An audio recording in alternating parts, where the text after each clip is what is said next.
Et bonjour, bienvenue à vous dans cette nouvelle vidéo de formation Divi. Donc aujourd'hui on va continuer un petit peu justement le processus donc du coup de tout ce qui est e-commerce. Donc on a vu la page d'accueil, la page boutique, le template produit, ensuite justement le template catégorie. Donc voilà, on a justement tous nos éléments même pour ajouter au panier. Donc là actuellement, quand on arrive justement à cet endroit-là, on ajoute au panier, on est informé, pas de problème. Ok. Alors là pour le coup justement un petit axe d'amélioration, ça serait justement au niveau du menu, notre petite icône panier. Alors même si justement effectivement il mène bel et bien justement sur notre page panier d'ailleurs qu'on modifiera dans la vidéo suivante. Il est un petit peu triste tout simplement parce que on voit pas combien d'articles on a, on ne voit rien du tout. Il est là, il est tout petit. Voilà. Donc on va essayer justement dans cette vidéo de le rendre un petit peu plus attrayant, un petit peu plus intéressant. Alors pour ça, comme d'habitude, back office, on va dans les extensions. Vous voyez que là actuellement j'ai quand même énormément d'extensions d'installer, pardon. Je viens ici donc, je vais ajouter une extension et je vais rechercher donc WooCommerce. WooCommerce. Bon, quelque chose là? Non, c'est bon, c'est comme ça? Oui, ok. Donc carte. Voilà. Donc, je vois que j'ai bien WooCommerce donc du coup d'activer. Là pour le coup, je vais vous parler donc du coup de deux plugins. Hop là, celui-là, Sidecart WooCommerce Ajax, que j'utilise personnellement moi justement sur mon site WooProtect. Donc là vous voyez, bon, là actuellement justement on est sur ma page, donc sur mon site, au niveau donc du coup de la page maintenance.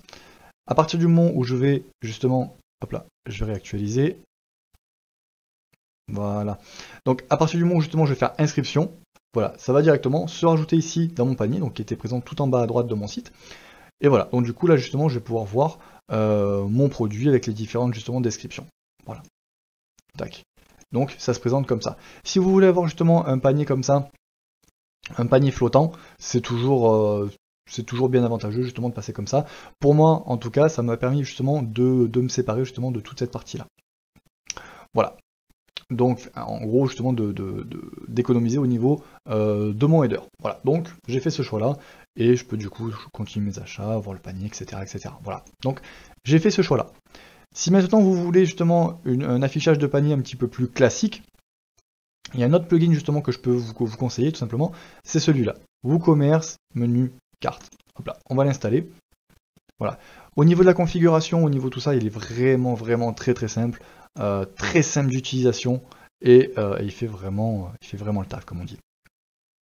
Donc voilà, donc là déjà on va pouvoir commencer un petit peu au niveau du paramétrage. Donc déjà on sélectionne quel plugin e-commerce on souhaite utiliser avec le plugin. Bon, voilà, on va choisir WooCommerce. Hein. Ensuite, hop là, je vais vous faire ça directement, un petit traduire en français, ça sera plus simple. Donc masquer l'icône du panier d'achat du thème. Donc là effectivement, tout simplement parce que je vais avoir moi mon icône justement qui va être mis en place avec le plugin, donc ça sert à rien de garder celui par défaut. Vous verrez, ça fonctionne si vous êtes passé justement avec la partie paramétrage de thème, mais ça fonctionnera moins si vous êtes passé par la partie paramétrage du builder, et ça, je vous le montrerai juste après. Ensuite, donc on sélectionne le ou les menus sur lesquels justement on veut que ça s'affiche. Donc, principal, hein, c'est juste que j'ai la traduction qui s'est faite automatique avec Google, mais du coup sinon c'est menu principal. Toujours afficher le panier même s'il est vide, oui, pour moi justement j'aime bien quand il est toujours affiché. Afficher le panier sur la page de paiement, oui, pour moi j'aime bien justement quand j'ai mon panier qui est tout le temps activé, donc on est bon. Afficher l'icône du panier, oui, si effectivement vous voulez justement qu'il reste uniquement les informations, enfin d'autres informations, vous êtes en droit, mais voilà.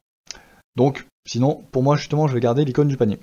Ensuite, je vais arriver justement à différentes options, mais là, pour le coup, qui vont nécessiter une version pro. Donc là, actuellement, on est vraiment sur la version gratuite. La version pro, hop là, vous allez pouvoir justement la prendre directement ici.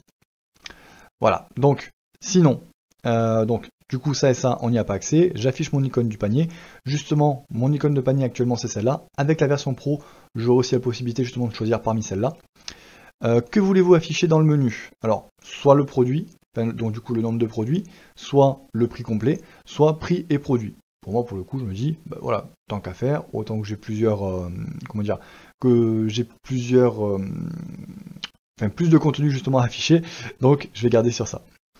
Alignement du menu, donc alignement par défaut, au moins justement ça respecte les règles que j'ai mis au niveau de mon builder, et le prix affiché, donc ça sera du coup le total du panier. Voilà.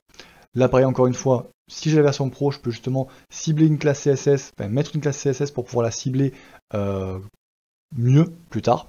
Donc voilà, à partir du moment où j'ai mon paramétrage de fait, il n'y a pas plus, ça va vraiment très très vite.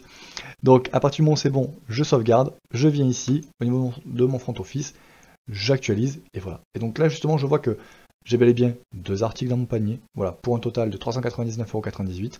Et là, vous voyez, même si au niveau de notre plugin, on a fait en sorte qu'il se cache, il ne se cache pas, tout simplement parce que ici, on est passé vraiment avec notre builder. Donc, pour ça, tout simplement, ce qu'on va faire, on va se rendre dans Divi, Theme Builder, et on va venir modifier justement notre en-tête.